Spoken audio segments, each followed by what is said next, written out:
ጃጊሶ ሰላም የጃጊሶ ቤተሰቦች፣ አንዲት ምስኪንና ቆንጆ የድሃ ቤተሰብ ልጅ ሀብታም ነገር ግን ከአንገት በታች ፓራላይዝ ከሆነ ወጣት ጋር ከባድ ፍቅር ውስጥ ገባች። እንዳለመታደል ሆኖም የሁለቱም ፍቅር ውድቅ የሚያደርግ አደገኛ ክስተት ተከሰተ እያለ የዛሬው ፊልማችን ሜይ ቢፎር ዩ በተሰኘ ርዕስ በቆንጆ ሁኔታ ባጭሩ ተዘጋጅቶላችሁ በጃጊሶ ፍሊክስ የዩቲዩብ ቻናል ቀርቦላችኋል። ይህን ፊልም ከመጀመራችሁ በፊት ላይክ ብታደርጉልኝ በጣም ደስ ይለኛል። ምክንያቱም አጨራረሱ ላይ ተመሰጣችሁ ልትረሱት ትችላላችሁና። ስለዚህ ላይክ አድርጉ። አዲስ ከሆናችሁ ደግሞ ሰብስክራይብም አድርጉ። በዚህ ከተስማማን አሁን በቀጥታ ወደ ፊልማችን። ፊልሙ የሚጀምረው ዊል ትሬደር ከቆንጆ እጮኛው ጋር በፍቅር እየተደሰተ በማሳየት ነው። የሀብታምና የባለጠጋ ቤተሰብ አካል እንደሆነ ግልጽ ነው። ዝናብ እየዘነበ ሳለ ወጥቶ ወደ ስራ ይሄዳል። ለእጮኛውን በሞተር ሳይክሉ መጓዝ እንደማይችል ይነግራታል። ሞተሩን ትቶት በእግሩ ወደ ስራው መሄድ ይጀምራል። ስልኩን በማውራት ተጠምዶ ትኩረቱን በማጣቱ የሞተር ሳይክል በላዩ ላይ ተጓዘና አደጋ ደረሰበት። ከዚያም ከአንገት በታች ፓራላይዝ ሆነ። ከጥቂት ዓመታት በኋላ በካፌ ውስጥ የምትኖር ሉ ክላርክን የተባለች አስተናጋጅን እንተዋወቃለን። እሷም በጣም ቆንጆ ስትሆን ተጫዋችና ተግባቢ እንዲሁም ሁሉንም ሰው መርዳት የምትወድ ሴት ናት። በቀኑ መገባደጃ ላይ ባለቤቱ የመጨረሻ ደሞዟን ይከፍላትና ይቅርታ ጠይቆ ካፌውን እስከ መጨረሻ ይዘጋዋል። ሉ የምትኖረው ከወላጆቿ ከእህቷና ከእህቷ ልጆች ጋር ስለሆነ በዚህ ጊዜ ስራዋን ማጣት ለሷ በጣም መጥፎ ህመም ነበረው።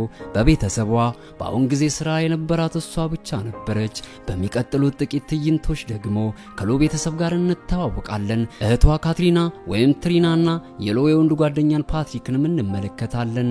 እሱ ረፍት የለሽ እንደሆነና የሁለቱ ጥንድነት መልካም እንዳልሆነ ግልጽ ይሆናል። ሉ ስራ ፍለጋ ወደ አስቀጣሪዎች ቢሮ ሄዳ እንዴት ምንም አይነት ችሎታ ሊኖራት እንዳልቻለ እዚያ ከተሾመው ሰው ጋር ጠንከር ያለ ቃለ ምልልስ ታደርጋለች። ቀጥሎም ሰው ተንከባካቢነት ስራ አግኝቶላት ለቃለ መጠይቅ እንድትሄድ አሰናበታት። ነገር ግን ከመሄዷ በፊት አንዳንድ ወጌና ስርዓት ጠባቂ ልብሶችን ለብሳ እንድትሄድ ነገራት። ቃለ ምልልሱም በጣም ሀብታም ከሆኑ ሰዎች ጋር ነበር የሚደረገው። የሉ ቃለ መጠይቅ ከዊል እናት ጋር ነበር። መጀመሪያ ላይ እናቲቱ ልትወዳት የምትችል መሰላትም ነበር። ነገር ግን የሉ ጥያቄዎች ምላሽና አቀራረቧ ያስደንቃታል። በመቀጠልም ስራውን ታገኘዋለች። በቃለ መጠይቁ ወቅት የዊል አባትን ብንመለከትም በዊል ወላጆች መካከል አለመግባባት እንዳለ ግልጽ ነበር። የዊል እናት ልሉ ዊልን ለብቻው ከ15 ደቂቃ በላይ ካጠገቡ መጥፋት እንደሌለባት ትነግራታለች። በቃለ መጠይቁ ወቅት የሉ ቀሚስ ጎኑ ይቀደድባትና ለመደበቅ ትሞክራለች። የዊል እናት ሉን አብራት ወሰደቻትና በማታ ፈረቃ ከዊል ጋር አብሮት ከሚቆይ ናታን ከሚባል ነርስ ጋር አስተዋወቀቻት። በመሰረቱ የሉ ስራ ናታን ከሌሎች ታካሚዎች ጋር ውሎ እስኪመለስ ድረስ ቀኑን ሙሉ ከዊል ጋር መቆየት መንከባከብ ነበር። ዊል አስቸጋሪ መሆኑን ለማሳየት በራሱ ላይ የበሽተኛ አይነት ምግባር ይፈጥራል። ነገር ግን ቆይቶ ወዲያው አዲስ ማንነቱን ያሳያታል። ከዚያም ቀሚሷ እንደተቀደደ ተናግሮ አሰናበታት። ቀጥሎም ናታን ዊል የሚወስዳቸውን አንዳንድ የመድኃኒቶችን መረጃ ይሰጣታል። ሉ በሚቀጥለው ቀን ተመልሳ ትመጣለች። ዊልም ለሷ ክፉ ሰው ሆኖ ይቀርባል። ዝም ብለው እርስ በርሳቸው መራራቅ እንዳለባቸው ብቻ ይነግራታል። እሷም እሱ እንዳላት ትሞክራለች። ስራዋንም አብዝታ ትጥለዋለች። ቀጥሎም በቤቷ ከትሪና ጋር ሆና ታለቃቅሳለች። ትሪና ሉ እሷ ተመልሳ ወደ ኮሌጅ መሄድ እንዳለባትና ለቤተሰቧም የእሷን ስራ መስራት አስፈላጊ እንደሆነ ልታውቅ እንደሚገባ ትነግራታለች። በመቀጠልም ትሪና ጥሩ ምክሮችንና ንግግሮችን ለግሳት ካጠገቧ ዞር ትላለች። በአዲስ ጉልበት ሉ ወደ ስራ ሄዳ ከዊል የነቀፌታ ንግግሮች ጋር እንደምንም እየታገለች ቀስ በቀስ እሱን ለማላመድ ሞከረች። እሱም ቀስ በቀስ ለእሷ ልቡን መክፈት ጀመረ። ፊልሙ እሷን እንደ ቆንጆ ሴት አስመልክቶት እሱ የተቀየረበት ትዕይንት ይህ እንደሆነ ይነግረናል። ከዚያም ዊል ሉን በፖስተር የተዋወቀ የውጭ ሀገር ፊልምን እንድትመለከት ያደርጋል። እሷም በጣም ትወደዋለች። ፓትሪክን በቲያትር ቤት ወስዳ የውጭ ፊልም እንዲያይ ለማድረግ ትሞክራለች። ነገር ግን እሱ ሀሳቧን ውድቅ ያደርገዋል። በአንድ ወቅት የዊል የቀድሞ የሴት ጓደኛ ከአዲሱ እጮኛዋ ማለትም ከዊል የቀድሞ የቅርብ ጓደኛ ጋር አብረው መታ ነበር። እዚህ ጋር ዊል በእነርሱ ላይ ቂም እንደያዘ መረዳት በቀላሉ ይቻላል። በመካከላቸው አንዳንድ ሞክሬ ነበር እና በቃ መሆን ያለበት ነገር ሆና የተሰኙ እርባና ቢስ ንትርኮች ተከስተው ነበር። ቢሆንም ፊልሙ ደስተኛ የሆኑትን ጥንዶች እንደ መጥፎ ሰዎች እንዳንመለከታቸው ያደርጋል። ምክንያቱም በራሳቸው መንገድ ጥሩ ሰዎች ናቸው በማለት በመጨረሻ ሉ ዊል በስዊዘርላንድ ውስጥ በማሽን በመታገዝ ራስን አጥፍቶ መሞት እንደሚፈልግ አወቀች። ምክንያቱም እሱ ከዚህ ቀደም በጣም ንቁ ሰው ነበር። አሁን ግን መንቀሳቀስ እንኳን አይችልም። ይህንንም ለማድረግ ለ6 ወር እንደሚታገስ ለእናቱ ነበረ የነገራት። ሉ እንደሰማች ተበሳጨችና ሐሳቡን እንዲቀይር ለማድረግ በመሞከር እሱን ልትፈታተነው ወሰነች። ይህም ለሷ እንደ ቻሌንጅ ሆነላት። ለዊል ሁሉንም አይነት መውጫ መንገዶችን ማቀድ ትጀምራለች። የመጀመሪያው መውጫ መንገድ ወደ ፈረስ ግልቢያ ውድድር ወስዶ ማዝናናት ነበር። ሉ በውድድሩ ላይ ምን እንደምትለብስ ለመወሰን ከትሪና ጋር በቪዲዮ ኮል ታወራለች። ከዚያም ዊልን በጣም ሊያስደንቅ የሚችል ቀይ ቀሚስ ትለብሳለች። ሉ ዊል አያሸንፍም ባለው ፈረስ ላይ ትቆምራለች። ፈረሶች ከደጃፍ ላይ ተፈትልከው እስኪወጡ ድረስ እሷ ተስፈኛ ነበረች። ነገር ግን የእሷ ፈረስ በመወዳደሪያው ትራክ ውስጥ እንደ ሰካራም ሴት በመዞር ይንገዳገድ ነበር። ለማንኛውም ግን ዊል ጥሩ ጊዜ ያሳለፈ ይመስላል። ምክንያቱም ወደ ቤት ሲመለሱ መኪና ውስጥ ለጥቂት ጊዜ ተቀምጦ ቀይ ቀሚስ ከለበሰች ልጅ ጋር ለውድድር የወጣ ሰው መሆኑን በደንብ ማወቅ እንደሚፈልግ ነግሯታል። ሉ ዊል ከሷ ጋር ወደ ሌሎች ቦታዎች እንዲሄድ አደረገች። ቀጥሎም ጺሙን እንድትላጨው እንዲፈቅድላት ታደርገዋለች። ጸጉሩንም በጥሩ ሁኔታ ተቆርጦ ስትመለከተው አስገርማት። በአንድ ወቅት ስለ ፋሽን ስሜቷ ሲጠይቃት ሉ ለዊል ከወጣትነት ጊዜ ጀምሮ ቢጫ በጥቁር ሸንተረር ያለው የእግር መልበሻ ስላልነበራት በጭራሽ በሰው ፊት ስሜቷ ልትገልጥ እንዳልቻለች ታሪኳን ታጫውተዋለች።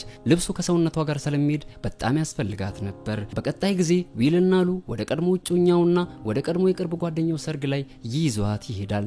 የፈራችውን አለባበስ ልትደፍረው የምትችልበትን መልካም አጋጣሚም ያመቻችላታል። ከዚያም በተሽከርካሪ ወንበሩ ላይ ከራሱ ጋር ደርቦ ያስቀምጣትና ወደ ዳንስ ወለሉ ይወስዳታል። ስለ ጡቶቿ ውበት ይገልጽላትና አስደሳች ጊዜ ያሳልፋሉ። ከዚያ ሁለቱም በዊልቸሩ ተቀምጠው ከፓርቲው ርቀው እየበረሩ በመሄድ ምሽቱን ይደሰቱና ወደ ቤቱ ይመለሳሉ። በማግስቱ ጠዋት እናትየው የሆነ ነገር ስትናገረው ወዲያው እንዲህ በማለት ይመልስላታል።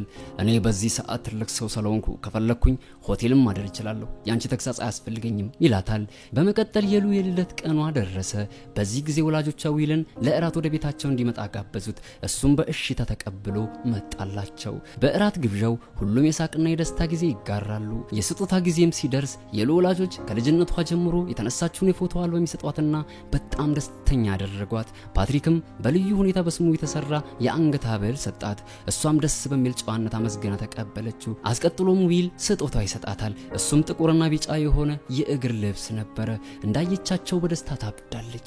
ወዲያው ገብታም ትለብሳቸዋለች። ስጦታውን በጣም እንደወደደቻቸው ግልጽ ነበረ። ፓትሪክ ሉና ዊል እርስ በርሳቸው ሳይዋደዱ አይቀርም ብሎ ማሰብ ጀመረ። ከዕለታት በአንዱ ቀን ዊል ታመመ።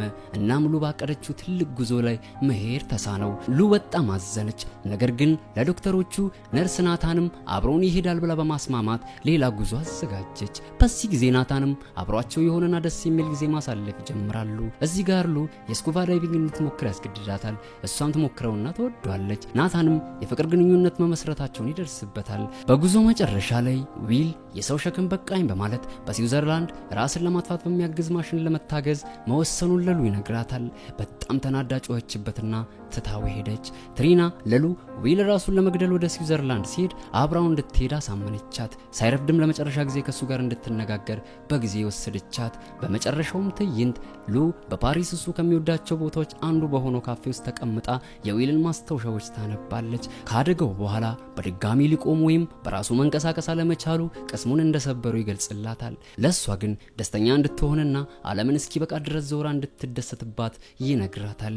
ቀጥሎም ህይወቷን የሚቀይር የተወሰነ ገንዘብ እንዳስቀምጠላትም ይገልጽላታል። በስተመጨረሻም በመጽናናት ጥቁር በቢጫውን ባለመስመር የእግር ታይቷን ለብሳ ወደሚቀጥለው መዳረሻዋ ታቀናለች። በሚያሳዝን ሁኔታ እሱም ወደ ጤንነቱ ሳይመለስ እሷም የምትወደውን ሰው በህይወት እንዲኖር ሳታሳምን ዊል ለምን የሚል ጥያቄን በውስጣችን ፈጥሮ የዛሬው ፊልማችን እዚህ ጋር ይጠናቀቃል። ሙሉ ፊልሙን ለመመልከት የምትፈልጉ በዲስክሪፕሽኑ መግቢያ ላይ ሊንኩን አስቀምጥላችኋለሁ። ገብታችሁ ተመልከቱ። በፊልሙና በአቀራረቡ ላይ ያላችሁን ገንቢ አስተያየት ሳትሰስቱ እንድትሰጡኝ የኮመንት ቦታውን ክፍት አድርጌዋለሁ። ቀጣይ የሚሰሩ አስገራሚ ፊልም ገለጻዎች እንዲደርሳችሁ ሰብስክራይብ አድርጋችሁ የደውል ምልክቷን ማብራታችሁን አትርሱ። በቀጣይ የፊልም ገለጻ ተመልሰን እስክንገናኝ ድረስ ሳምንቱ እናንተ ይሁን። መልካም ጊዜ፣ መልካም ቆይታ። ጃ